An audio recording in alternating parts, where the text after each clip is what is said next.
तो जाना निश्चित ही है, क्योंकि कोई परमानेंट यहाँ पे नहीं रहने आया है। सब रेस्टोरेंट में रहते हैं और भगवान का भजन करके उनके दरबार में परमानेंट के लिए जाना है। साकेत दिव्य धाम में जाना है, प्रभु श्री राम जी के चरण में रहना है। तो क्या कहना है?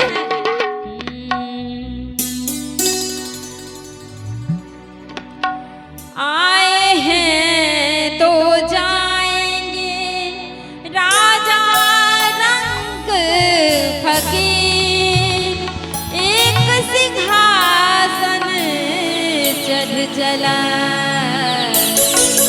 एक बंधे बोल श्री सीताराम महाराज की जय हो।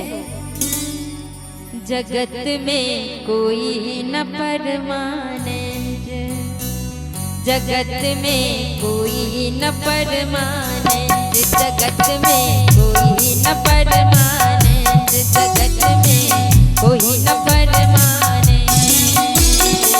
तिल चमेली चंदन साबुन, तिल चमेली चंदन साबुन, चाहे लगा लो सेंट, जगत में न परमानेंट, प्यारे कोई न परमानेंट, जगत में कोई न परमानेंट।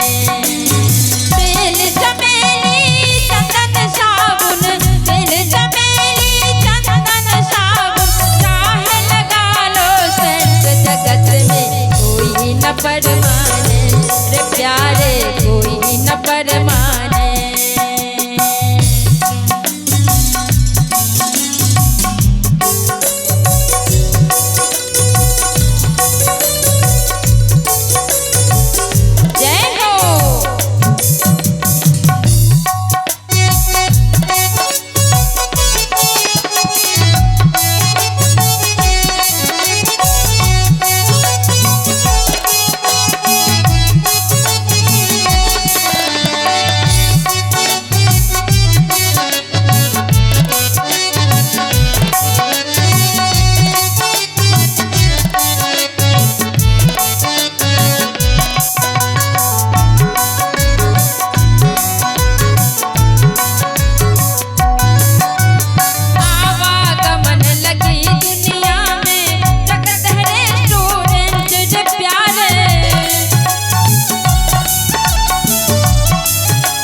देखें।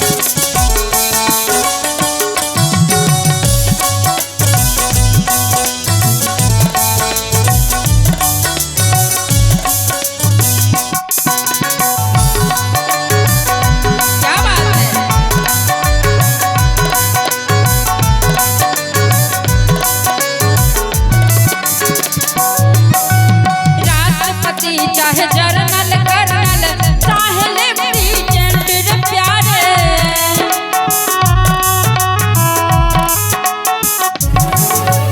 राष्ट्रपति चाहे जर्नल कर्नल चाहे लेफ्टिनेंट रे प्यारे, चाहे लेफ्टिनेंट, राष्ट्रपति चाहे जर्नल कर्नल चाहे लेफ्टिनेंट रे प्यारे, चाहे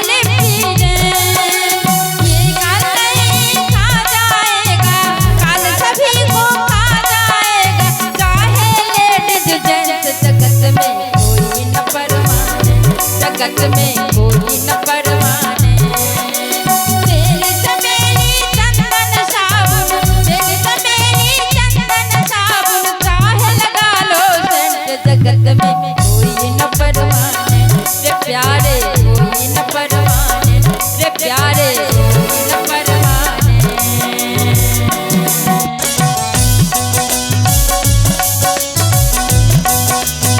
क्या बात है।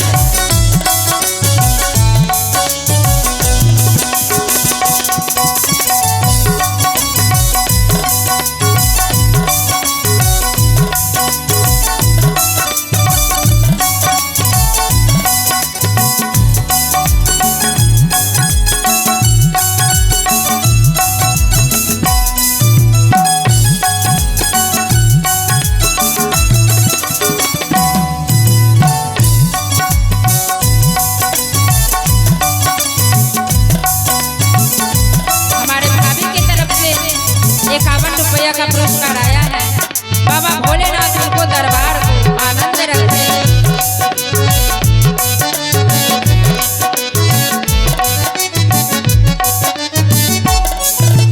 साधु संत संगत कर लो सच्ची रोमांटिक रे प्यारे, सच्ची रोमांटिक।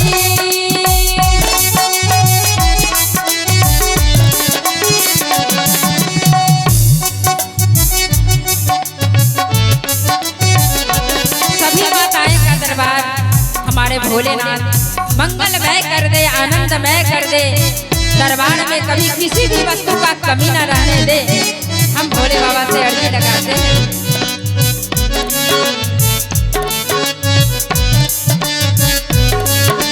साधु संत की संगत कर लो सच्ची करो रोमांच रे प्यारे,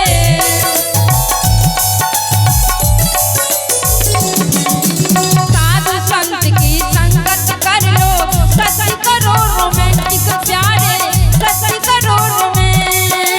लाल सिंह का देश में, लाल सिंह इस दफ्तर से कभी न रहे बसेंट रे प्यारे, परमानेंट रे प्यारे, कोई न परमाने।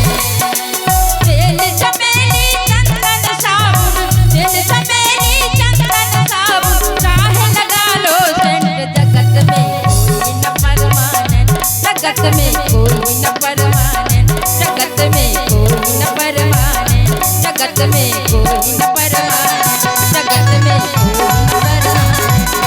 में कोई न परमाने, जगत में कोई न परमाने, जगत में कोई न परमाने, जगत में कोई न परमाने, जगत में कोई न परमाने।